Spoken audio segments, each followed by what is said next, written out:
still celebrating the month-long Valentine's special dito sa vlog natin. At ngayong araw na to, sasamahan tayo ng dalawa sa mga great leaders na masasabi ko sa bayan namin para pag-usapan ang love for nature or love for Mother Earth.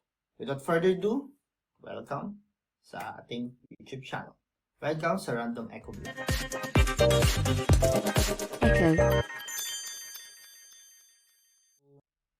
Hi guys! So ngayon, for today's video, may makakasama tayo na para pag-usapan yung sinabi ko kanina, all about love. Hindi to yung usual na love na sineselebrate natin every Valentine's Day. Dahil tulad ng sabi ko kanina, love for nature. So guys, pinapakilala ko sa inyo si Kesha and Monch. Hey guys! Bati mo kayo! Bati kayo!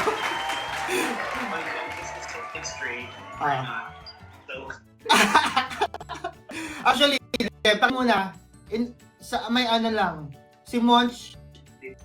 Yeah. Si Monch, a very good friend of mine, former classmates ko, and one of the leaders na sa tingin ko na pwede nating pagtanungan kung ano man yung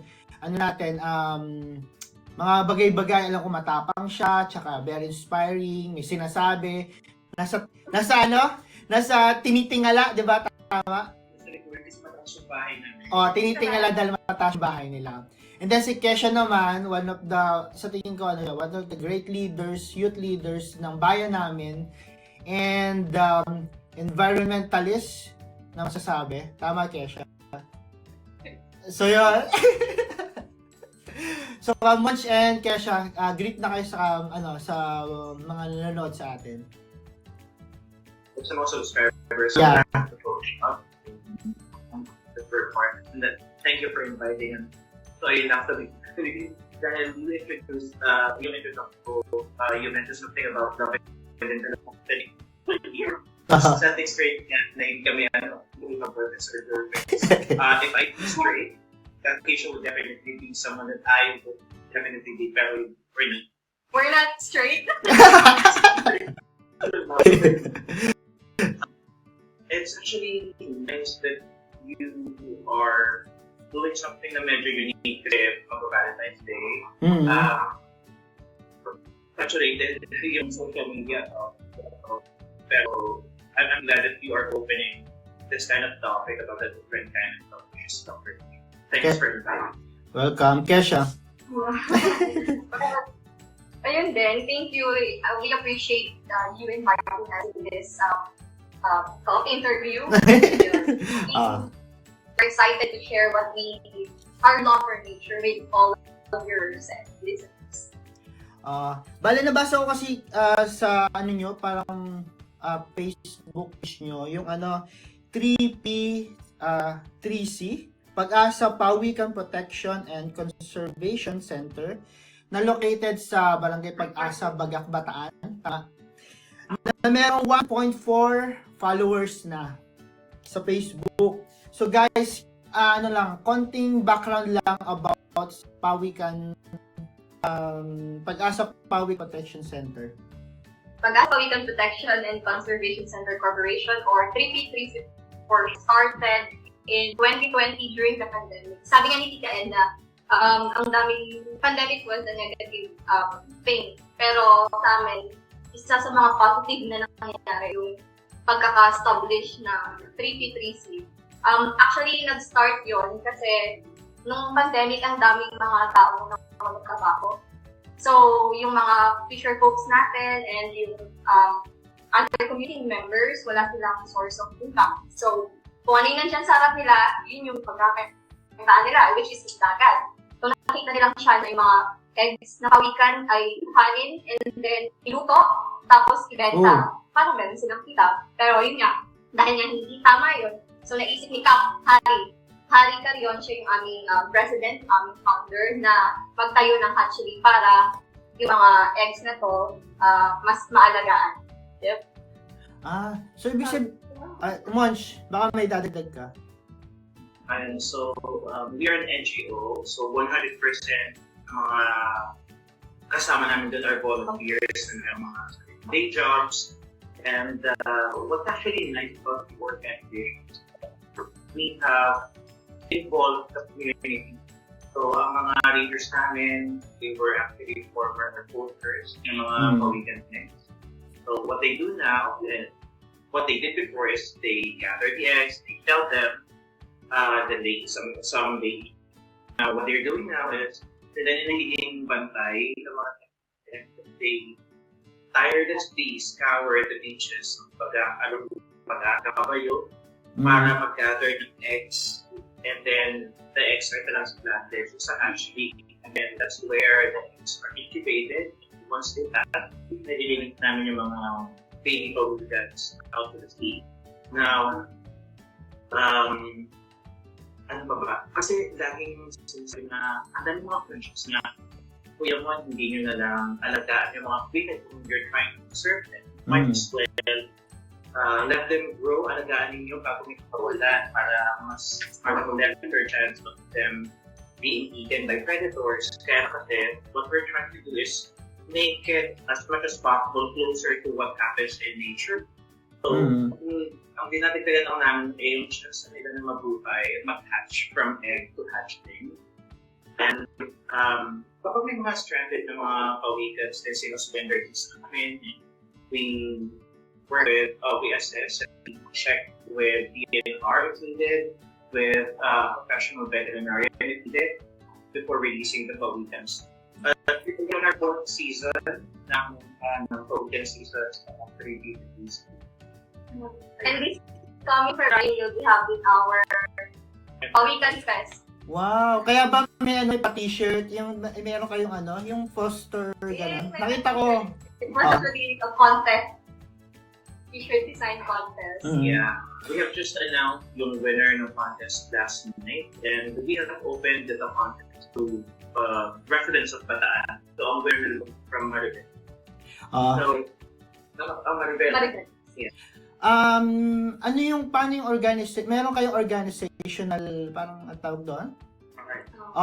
Yeah. Ano yung, Ang founder namin is Harry. Well, siya yung president. But the founders, I think, we have different co-founders. So, Tita Edna, mga co-owners ng Pajardo Beach Resort. Si Mika Pajardo,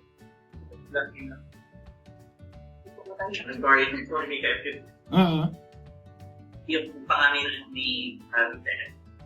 She's one of the co-founders as well. I think Sila as well. One of the co-founders and diba? Actually, they are full incorporators. Now, yung third seat natin corporation, we needed to involve yung mga business owners like mga resort homes. That way, we can be registered sa SEC.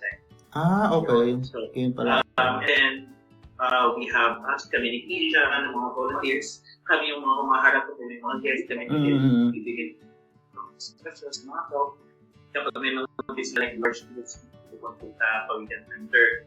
And then we have, I think, 10 or 12 active breeders na namumulekta ng eggs ng mga Pawikan. 100 volunteers. Actually, nakalimutan bagitin yung pinaka natin, yung parang flow ng topic natin for today. Meron tayong purpose, respect, and love.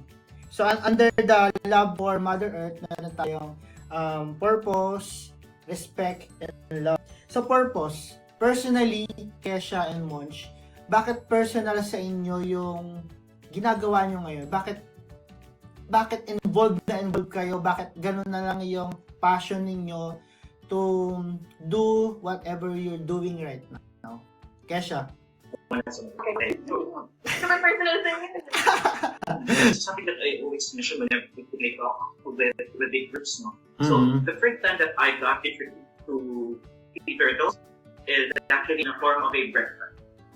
When I was younger, my papa, hindi pa siya non-living things. When was papa, like, turns siya sa farm.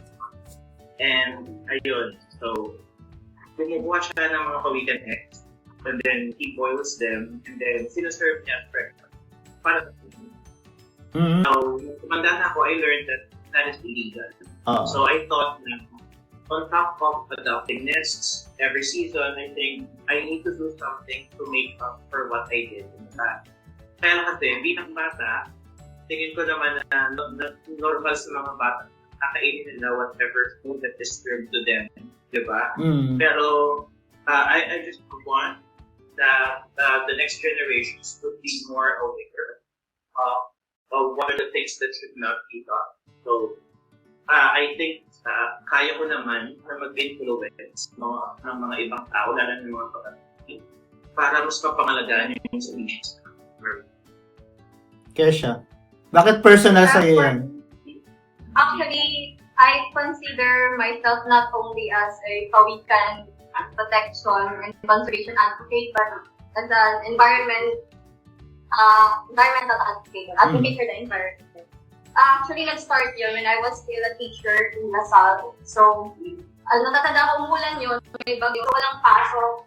Tapos, nagbabasa lang ako ng articles sa Facebook, and then there's this article na tungkol sa mga microplastics. Tapos, parang sabi ko, hala, affected tayo nito ha. Tapos, nung time na yon, nag-isip ako ng way kung paano makatulong. Nag-research ako about dun sa microplastics and all, and pang third tayo sa buong mundo na may mismanaged plastic. So, started there. And then, nung time na yun, I thought of project number 1 for my students. So, yun yung eco-briefing. Tapos, after nun, nag-resign ako dun sa school. And then, may time na yung mga students ko gusto pa rin makipagkita sa akin. So, sabi ko, sige tayo. And then, sabi nila na, talang kwentuhan lang. Pero sabi ko, why not do something productive? Yung Saturday, after yung meet up namin, nag-clean up kami. Parang ang weird, diba? 11 November, nag-posta rin naman kami, and then, madami nang nakakita, and then gusto na din gumaya. So, mga kabataan din. Mga kabataan din, yes. Doon na-start. Marami nang gustong mag-participate sa environmental activities hanggang sa lumaki na yung group. Tapos, yun, hanggang sa, napunta naman sa Pawikan. So, hindi lang about Pawikan yung gusto kong i-advocate, but yung pala sa pag-protect and conserve ng environment. So, balik tayo sa Bataan. Diba, personally, diba tayo may mga, hindi naman sa hindi naman talaga tayo aware noong una about sa nature. Ako personally, ang tanong is, yung mga kabataan natin, meron ba tayong mga bad habits or ways na sa tingin na medyo nakasira sa nature or hindi nakakong sa pagkukonserve ng nature? Ako kasi personally, pag uminom talaga ako ng bottles, parang anong mineral water, talagang kala ko, gano'n na, tapong ko na. O kaya naman yung mga papel, pag sinulatan ko, pupunitin ko na, tapos, konti lang nasulat ko, tapos, ay, ano ba yun, mali na ako, pakulutin ko, tatapon ko na. Ngayon, lang din na-realize yun. Kayo ba, personally, ano yung mga sa tingin nyo, medyo hindi magandang habits or na ginawa nyo nung kabataan nyo? Well, the thing is, again, parang we do what we are, or we do yung mga bagay na tingin natin hindi naman tayo binabawa. So, of course, I don't want to blame yung mga older generations. But yes, it would always, yung solution to a problem, it would always come from proper education, information dissemination. Siguro, yung better education about garbage segregation, identifying as early as grade schools, yung biodegradable, recyclable, non-biodegradable, or toxic waste, yung mga ganun. And yung proper implementation of pag-segregate, I think that would have actually helped us with our plastic mismanagement. And ang tingin ko yun nga kasi, ang kalaban kasi ng sustainability is convenience. So kung like pagbili ng, di ba, honest ng bahay, you'd rather go and, dito magaan. So I always do. scenario with my mom. Na instead of buying bottled water, please ako na bibit ito, pero it is actually more convenient if you go out na walang bitbit and then bibili ka na ng bottled water when you need it. So yun yung convenience. Yun yung paggamit ng plastics, kasi ang I don't know with people how is it that they find it not convenient to bring eco bags with them. They have to carry stuff. Pero ay nakasanayan din yun. Kesha? May nabasa akong research before, bakit daw yung mga tao, hindi ng kabataan, bakit daw yung mga tao hindi concerned sa environment or anything about climate change, gano'n. Kasi parang hindi natin nararamdaman na relevant sa atin. For example, yung climate change, hindi gano'n natin nararamdaman, kaya parang mas wala tayong pakialam. Unlike nung naring COVID, so lang lahat tayo nag-alala. Kasi alam natin na ito yung mga epekto niya. Unlike with climate change and other things, parang hindi pa natin nararamdaman. Pero nandyan na siya eh. So, napakahalaga nung, tulad yung sabi ko naman kanina, dapat may napakahalaga nung educational discussion para makapag-raise ng awareness tungkol dito sa mga issues na to. Gaano kahirap mag-educate or mag-inform ng mga tao sa ngayon? It's challenging. Oo, it is. Pero, alam mo yun, if you know how to talk to people, yung language ng mga tao, it would be easier for them to understand. Kasi, siguro, pwede rin mag-group yung myth-education because when you're educating, hindi mo pinapag-aralan yung background ng mga tao sa atin. So, you have to know their background. Like, I just remembered this issue before na yung, yung parang fish. So, ang sabi dapat, pinapagbawal yung pagbili ng parang fish. So, ang nangyari tuloy, kinokondemn ng mga tao, yung mga mangingisda. Yung mga mangingisda, ang ginagawa lang naman nila, is ginagawa nila yung pagbuhayin nila. Yung pangingisda, sometimes, nahuhuli na yung parang fish. Ngayon, sisisihin ng mga tao yung mga mangingisda dahil yung gawin nila. However, they're not going behind the most of the problem is educated pa itong mga mangingisda kung about yun, where kinausap pa sila ng mga ayos at siguro in-incentivize pa sila, they will follow rules kasi nauso sa atin yung pagbibigay ng parusa instead of incentivizing the good acts that the people are doing. So, if you know how to speak the language of the people, it would make it easier for them to observe whatever it is that you're trying to make. Second topic natin is respect. May sabihin ako na sitwasyon and you have to react on it. Sabi nung katsukaran ko, naku-munch Kesha. 90s to term na katsukaran.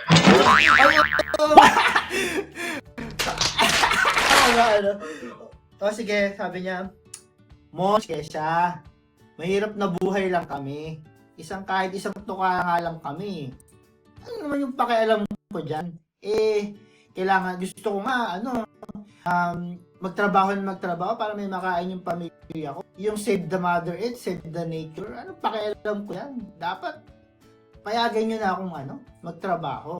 Tapos yung pangalawang nagsabi naman, oh darling Kesha and Monch, ang dami ko nang iniisip. Alam mo, gusto kong iniisip ko, bukas makalawa, kung ano bibilin ko sa mall, kung ano ihahanda sa birthday ko. Diyos ko, mayaman ako. Kaya ko nga bilhin yung kanto mula sa bahay namin tsaka sa kabilang kanto. Ano naman pakialam ko dyan sa Save the Mother Earth na yan, Save the Pawikan na yan. Kayang-kaya ko namang kumain, kaya-kaya ko namang bilhin yung mga bagay na gusto kong bilhin kasi milyonaryo ako, mayaman ako.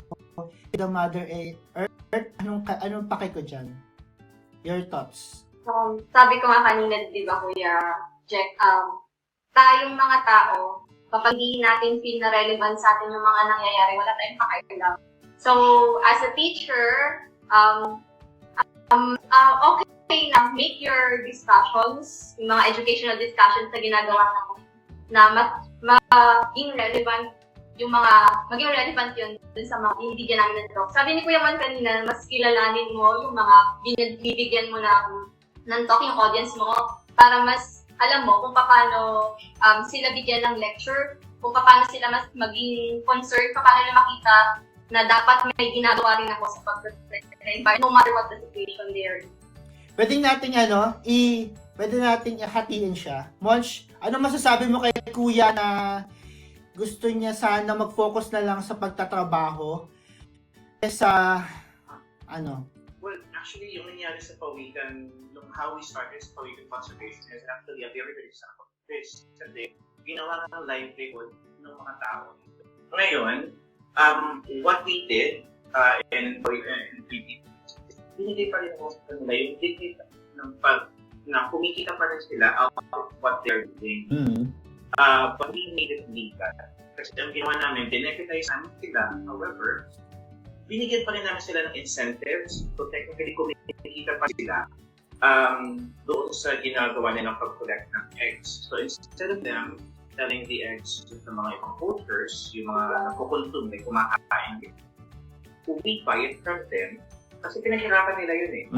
Effort yun check from Wawa to Cabayo, that's 6 kilometers. So back and forth, that's total of 12 kilometers that the rangers have to traverse, to walk, para mag-check kung merong inahipawikan na nangingilaw. And that's that. I tried doing that.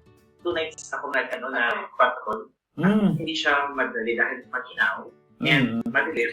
Medyo, hindi na ako matatas din. Pero, yung pakiramdaman ko sa mundo, then anything happened.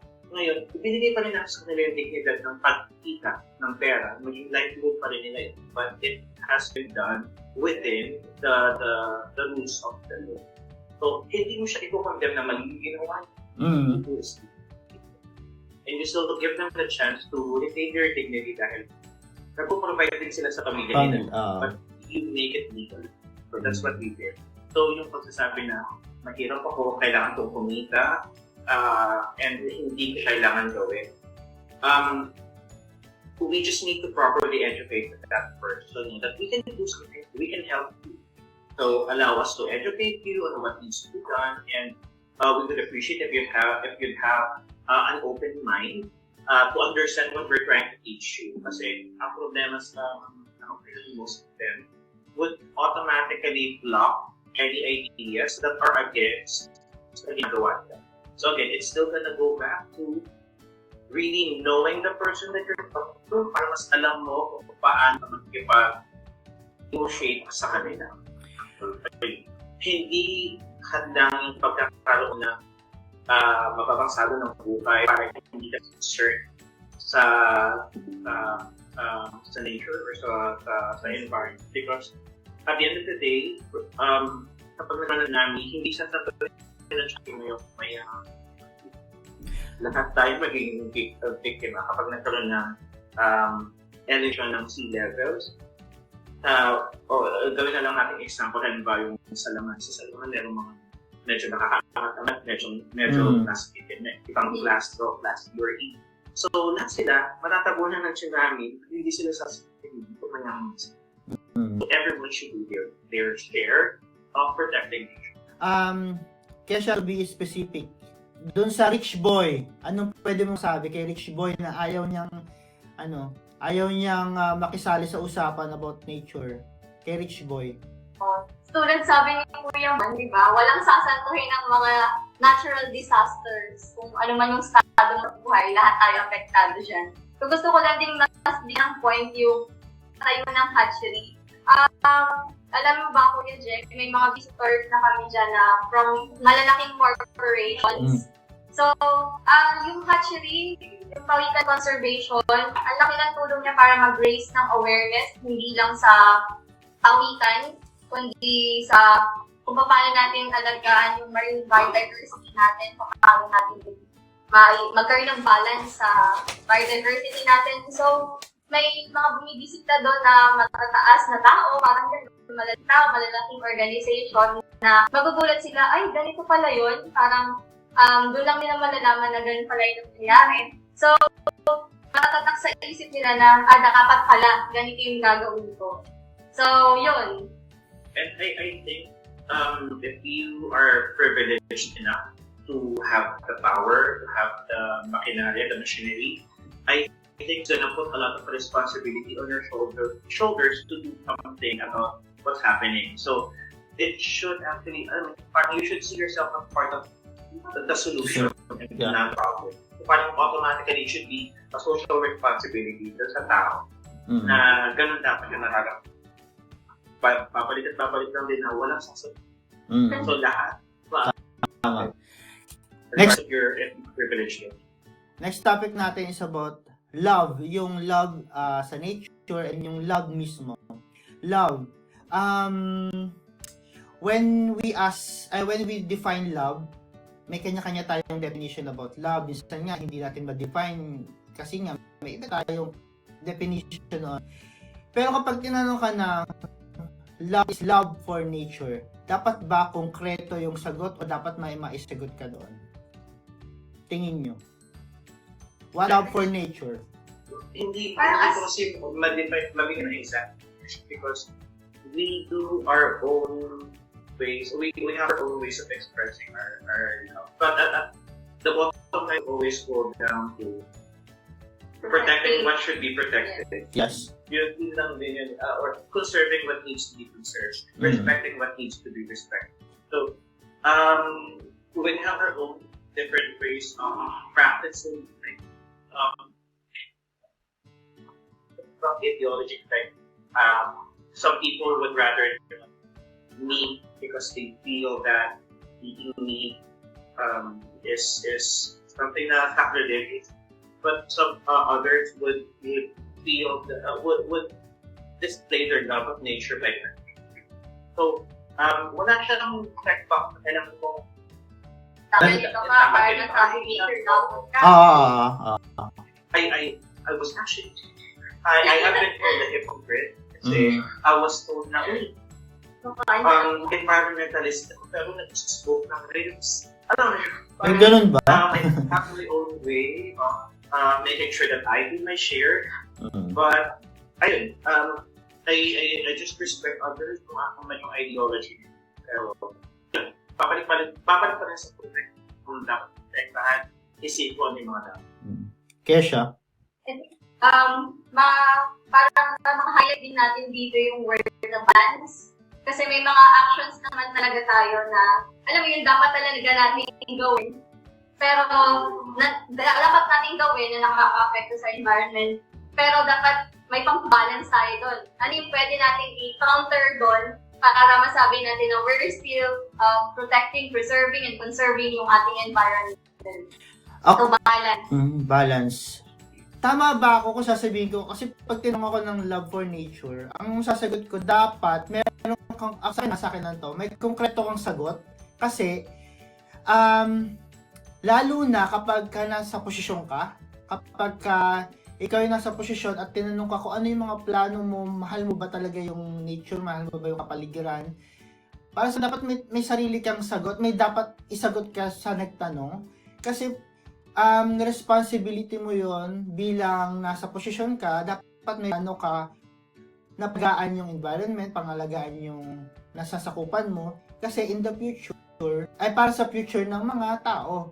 Tama ba ako doon?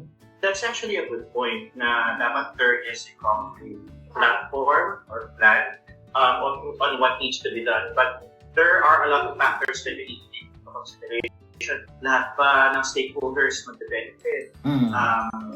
Wala ba kaming rights na masasagataan? Like, halimbawa, merong naging allowance sa koron. There are there and hindi pwedeng puntahan because of tribal disputes. So, are we gonna go through with bringing in tourism kahit na makapapakali magtubo?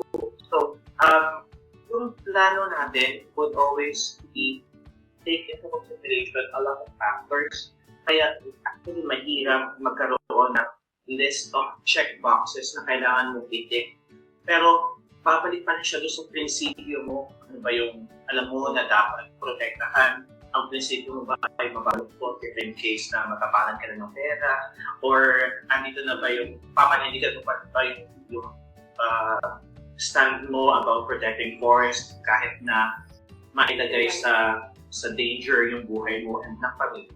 So, babalik din siya sa prinsipyo ng what's driving me in doing what I am doing right now. So, mahirap siyang bigyan ng complete na definition. Okay. Kasi parang, di ba? The nature evolves. So, yung mga plants, they evolve. So, we must just be flexible and observant of our environment, of our surroundings. Kung ano ba yung must fit at that moment na solution natin para dito sa mga environmental concerns and issues. Kayo ba along the way na habang na-expose kayo at taking care sa Pawikan, ano yung mga nadagdag na information and natutunan nyo habang ginagawa nyo, habang ini-experience nyo yung taking care of the environment? May mga bago ba kayong learnings na pwede nyo i-share? This is a controversial question. Gaano controversial yan? Kasi, when I joined work, I got a chance to also visit other centers. I think it's something that I can discuss with you different things. There are yung pagprotekta sa certain species like what we do, like Pawikan, advocating for conservation of nature. It would really boil down to how you stick with your guns. Sipyo mo ba? Would we allow our center to be funded by a big company? Pero yung big company ito, yung principles niya is not aligned with really conservation of nature, yung parang ganon. So, you really have to stick with your guns, stick with your principles, and make sure that, alam mo yun, lahat ng decisions na ginagawa mo, makakatulog ka kasi malinis sa conservation. Kesha. Yan medyo okay. Ikaw, Kesha. Meron ka bang parang, bago to parang ganun. Akin, ito talaga yung isa sa mga natutunan ko. Sinishare ko lagi din sa mga visitors namin lahat. Kasi yung Pawikan, most of their lives,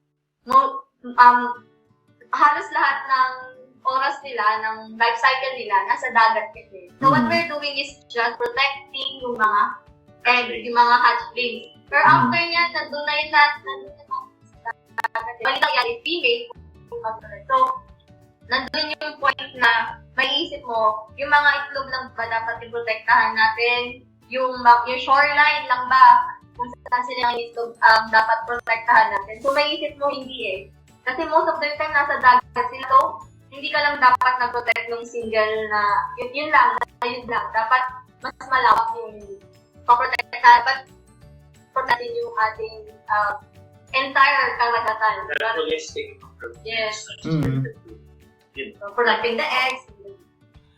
Okay. Small things that we do, like pagbubulsa muna ng plastic, carry wrapper, that's something that can definitely build it up. Kapag na-build mo yung habit na yun, then kahit sa bigger crash, hindi mo nitatapos. Ganun. Sige. Ito, Kesha, ano lang ako ordinaryong tao lang ako. Teacher, estudyante, nagtitinda sa palengke, at saka nagtatricycle. Ano yung may papayo nyo sa akin para in my own little ways makatulong ako para ma-preserve yung nature? Well, actually, I can name a lot of ways you can conserve and save the environment. Yung mga means like your waste is segregating your waste, composting your waste, don't really with waste on contributing. So hindi ko kailangan gumawa ng yes, it doesn't really require any plans for like hindi mo kailangan makapag-rally and so World Wildlife Fund or being part ng Greenpeace and do any brand gestures like that. So yung mga maliliit na kapatid, if those would help those actually dito ng advoice, malaki yung mga maitutulong. Malaki yung Tsaka walang pinipili tao, walang pinipili edad para gawin yung mga maliliit na gamit. And so yun, collective actions yun. Maliliit na collective actions na malaking impact yun para ma-preserve at maprotektahan yung ating mother nature, ating environment. Is consistency lang din siya. That's essentially right. Babalik ko yung sinabi ni Keisha na collective. Parang sinabi mo na isang plastic bottle ang ginagamit mo ngayon. Well, what if there are 100 people na bibilin ang sa'yo ng plastic bottle? So, that's 100 bottles na mapupuntang sa trash.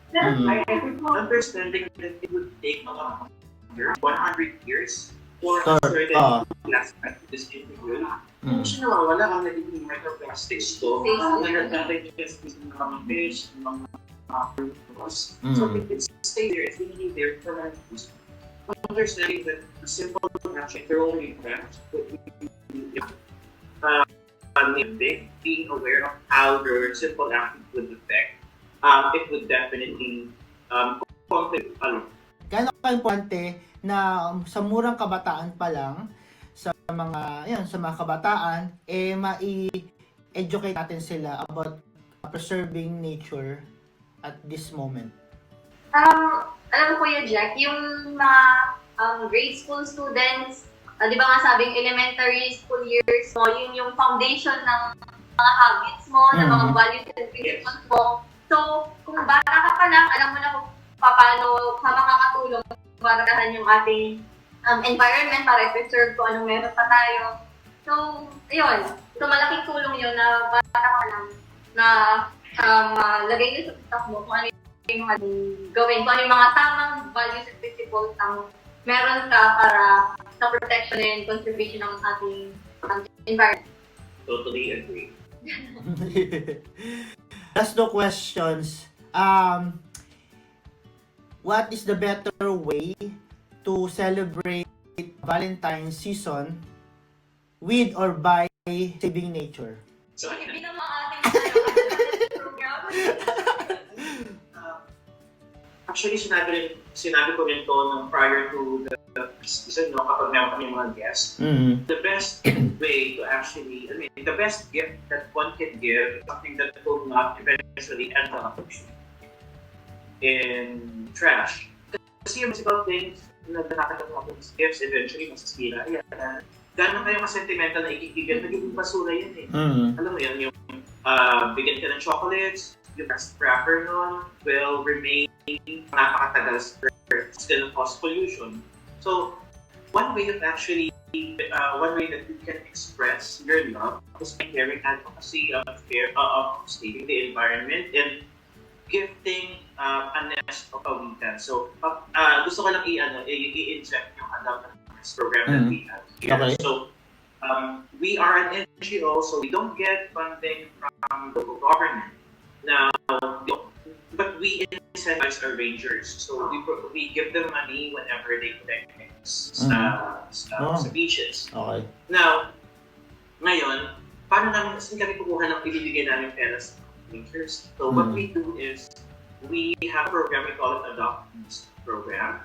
So, some donor can actually pay a 500 peso adoption fee, and that is going to cover the upkeep of the nest. So that 500 will go directly to the ranger who gathered the eggs for that specific nest. So, ang gagawin namin, we will provide you with photos of the label of the nest.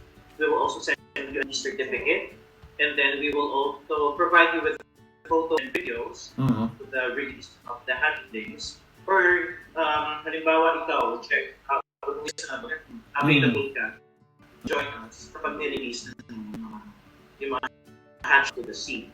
So, yung experience na yun, when you share it, it's something that na hindi na-experience ng marami.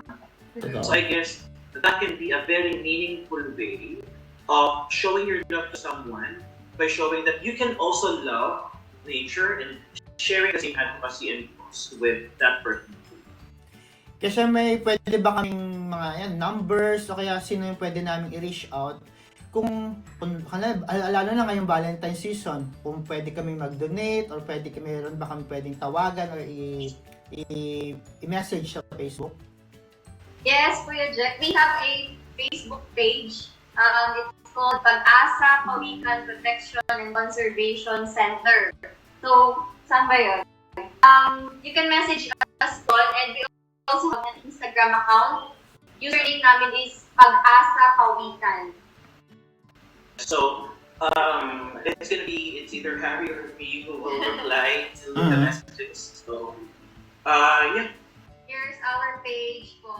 Wow, okay. Sige, ipopost ko na rin. Tapos, any number or ano, na pwede ka rin, for the donations, there's a doesn't fee. It can be sent over to CAP's GCash number. If you reach out to us via Facebook Messenger, we will provide you all the details. Okay, sige. And, last question. Last question, medyo didiinan na natin. Yung last question. Launch, hanggang kailan nyo gagawin yung ginagawa nyo ngayon? Uy, patin yung question mo na yan. Pero, as we're able. As long as we're able. Now, as long as there are kids who are willing to listen, as long as I know that may mga tao na pwede pang pagpaliwanagan, as long as may nakikita ako ng mga tao, taliwas yung paniniwala nila at ang tingin nila ay hindi importante ang pagpapahalaga sa other species sa Earth aside from us humans, I will do this. So, it's like a lifetime commitment. Mapagay ko lang Kisha and I have been working since yesterday sa La Jolla. They had Pawikan Festival doon, and then after that, we actually had to do an educational discussion kagabi dun sa Pawikan Hatchery. Our presentation kami, educational discussion kagabi, and then I had to stay behind dun sa hatchery kasi may mga campers kami. And then kanina, so we also had other visitors ng hapon. I think we had 4 sets of visitors. Nakakapagod. Kasi, yung pagod ng puya, yung pag-is, at yung mga labas na legs. Nagpunta naman. Oo, so, but the satisfaction that I feel whenever I realized now I was able to influence someone, it is more than enough to fuel me to work for another day, maybe a decade of my life in what I am doing. So I will win as long as I can. Kesha. Yung sabi ko nga kanina, Kuya Jack, parang lifetime commitment na to. Kasi, di ba, parang, di ko matandaan yung exact words nung kakan. Pag may alam ka na, hindi na tamang, ano yung term? Hindi mo dapat. Yung mali ng kumikit pa. Yeah. Sige, ilalagay natin. Pag naalala mo, Kesha, ilalagay natin dito.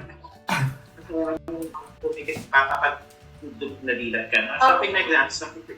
Not really the example. So, it would be your responsibility. You would feel na, kung kakayaan ko lang, kung wala akong gagawin, if you're not gonna do anything, you'll be part of the problem. So, do something so that you can be the solution. Yes, it does not stop dun sa awareness lang. Dapat you must do something more. Kasi aware ka na. So, ano na next step mo? Parang ganun. Kaya ikaw ba sa inyo, Kesha, parang ano yung sinasabi ng parents mo, ng family mo, na ngayon is super involved ka sa mga ganyang activities? Ano yung unang reaction nila or hanggang ngayon? Actually, So, ayun. So, there's something that parang it's a code that we live by sa Pawikan Protection Center. And it's what we call the Pawikan attitude. So it is entirely the opposite of what is common in the Philippines, which is scrub mentality. So scrub mentality, you pull down yung kapwa mo if you see them na nakakapatid sila. So So, ang nangyari kasi sa nest ng mga hatchlings ng Pawikan, ang unang hatch ay yung mga stronger Pawikan. So, and then they would wriggle around, and the movement they do, it would trigger a domino effect. It would result to yung mga weaker Pawikans to hatch and napupush sila papunta sa surface. So, natutulungan yung mga mas naisip. So, that is what we want others to learn and unlearn yung crab mentality. Yes, siya. Yun. What's next sa nyo, sa project nyo? Bukod sa, di ba, this coming February, meron parang festival ba siya o ano? The Pawikan Festival on Activity.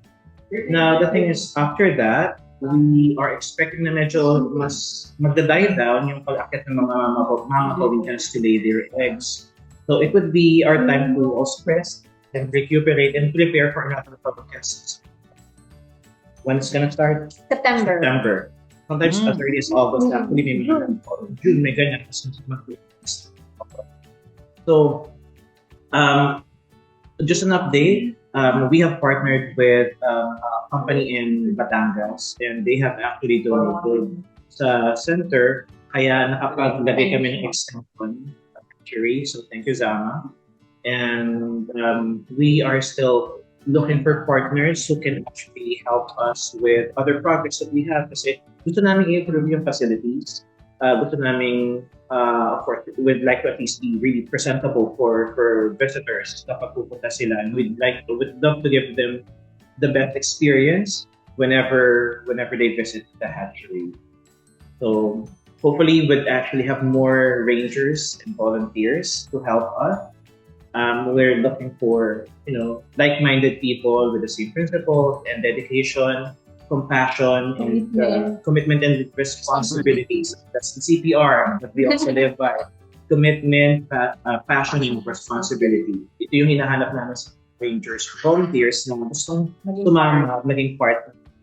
Reach us sa aming Facebook page. Yung pinakita ko po kanina, yung Pag-asa Pawikan Protection and Conservation Center. Gaano ka-importante yung mismong taga-pag-asa, mismong taga-bagak, yung magpoprotekta sa sarili nating environment, sa sarili nating bayan? Very important. Kasi, in the community. Yes. So, aminin natin o hindi, tanggapin naman natin o hindi, Pawikans are already part of the Baga community. Parang second to the Burador na meron tayo sa Baga. So, it's unique. Hindi lahat ng mga provinces sa Philippines ay nagiging nesting site ng mga Pawikan. So, they're here for the long run and stewards dahil I would believe that human beings are actually stewards of other creatures here on Earth. So, it is our responsibility that we take care of them. So, talagang Part sila. part of the community. So, they have to be accepted. They have to be cared. Hindi sila bisita, kundi Yes. part na sila ng taga-bagat talaga sila, yung mga Pawikan na yan. Kaya kailangan protektahan natin sila. Baka wala pa yung mga tao dito, nandiyan na sila. Yes. Tama. Oo. Exactly. Nauna pa sila sa atin. Yun lang, guys. Thank you. Thank you sa pagsama sa vlog for today. Ang dami kong natutunan actually, sa totoo lang. Bilang matagal akong hindi na-expose sa... Naka-expose talaga yun. Hindi masyado nakaka-uwi sa atin. Alam mo yun, nabuhay ulit yung care ko sa nature. Madami akong natutunan. And I hope madami din natutunan yung mga nanonood at manonood pa sa vlog natin for today. So, guys, thank you again, Kuya and Mon, sa pagsama sa akin and sa pag-share ng mga experiences and events nyo sa Pawikan. And thank you, guys. Thank you na kayo. Bye. If nandito yung founder namin, si Harry, he would always say, love, love. Love, love. So, Oo nga eh. Thank you, Next time, Jack. next time. Bye-bye. Thank you, guys. Remember, stay cute. Bye-bye.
Pawikan.